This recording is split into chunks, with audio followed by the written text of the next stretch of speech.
Team India one day test captain Shubman Gill గత కొద్ది రోజులుగా టీ20లో వరుసగా విఫలమవుతూ వస్తున్నాడు. టీ20లో అంతగా రాణించడం లేదని ఆ మధ్య కొంత గ్యాప్ ఇచ్చిన మేనేజ్మెంట్ వన్డే టెస్ట్ కెప్టెన్ అయిన తర్వాత మళ్లీ టీ20లోకి బలవంతంగా లాక్కొచ్చింది. దాంతో అప్పటి వరకు ఓపెనర్గా అద్భుతంగా రాణించిన సంజు శాంసన్ ఇప్పుడు ఏకంగా ప్లేయింగ్ 11 నుంచే పక్కకెళ్లాల్సిన పరిస్థితి వచ్చింది. వైస్ కెప్టెన్ హోదాలో టీంలో పాతుకుపోయిన గిల్ ను ఇకరైనా పక్కకు తప్పుకోవాలంటూ టీమిండియా ఫ్యాన్స్ కోరుతున్నారు. గిల్ టీ20 ఫార్మాట్ లో వరుసగా విఫలమవుతూనే వస్తున్నాడు. దక్షిణాఫ్రికాతో జరుగుతున్న టీ20 సిరీస్ లో వరుసగా 3 మ్యాచ్లలోనూ అదే పరిస్థితి. కటక్, ముల్లాన్పూర్, తాజాగా ధర్మశాల ఇలా 3 టీ20లోనూ పెద్దగా రాణించలేకపోయాడు.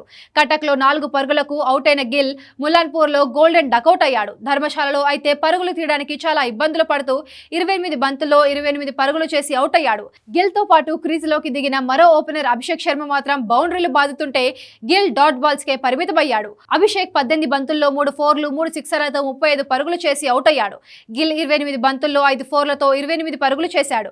వికెట్ కాపాడుకునే ప్రయత్నం మాత్రమే చేసిన పొట్టి ఫార్మాట్ లో పరుగులు కావాల్సి రావడంతో గిల్ ను ఇప్పటికైనా తప్పించాలని టీమిండియా ఫ్యాన్స్ రిక్వెస్ట్ చేస్తున్నారు. శుభ్మన్ గిల్ గత 15 టీ20 మ్యాచ్ల ట్రాక్ రికార్డు పరిశీలిస్తే 137.26 స్ట్రైక్ రేట్, 24.25 యావరేజ్ తో 291 పరుగులు మాత్రమే చేశాడు. ఈ 15 మ్యాచ్లలో కేవలం 3 సార్లు మాత్రమే 30కి పైగా పరుగులు చేయగా ఒక్క హాఫ్ సెంచరీ కూడా నమోదు చేయలేదు.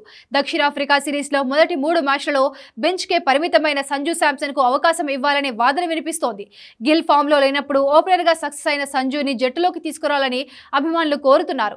సంజు టీ20 జట్టులోకి వచ్చిన కొద్ది రోజుల్లో అతి తక్కువ ఇన్నింగ్స్లలోనే ఓపెనర్ గా 3 సెంచరీలు 3 హాఫ్ సెంచరీలతో తన సత్తా చాటుకున్నాడు. గిల్ విఫలమవుతున్న ఈ సమయంలో మిగతా 2 టీ20లో అయినా సంజుకి ఛాన్స్ ఇస్తారా లేదా అన్నది వేచి చూడాలి.